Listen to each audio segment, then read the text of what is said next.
Pagka-open mo ng apps mo, pindutin mo itong next, tapos pindutin mo ulit yung agree and continue, pindutin mo ulit yung enable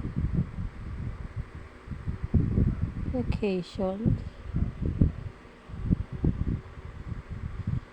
I'll think about it, pindot. Maybe later. Tapos, pindutin mo na ding scan current network. At yun, nakita mo kung sino yung mga nakakonect dito sa wifi mo. Ayan. Nakikita mo na yung nakakonect dito sa wifi mo. At alam mo, hindi mo yan cellphone. Pwede mo siyang tanggalin.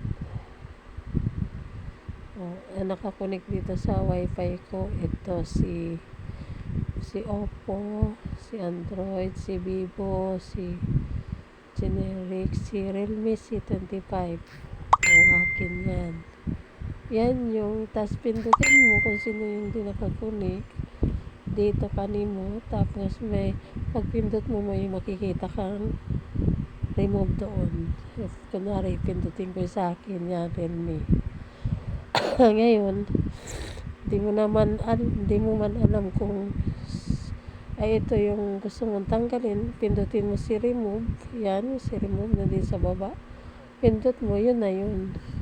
Basta, kung sino yung gusto mong i-remove mo dyan, pindutin mo lang. Tapos erase mo. Yun lang. Thank you for watching my video.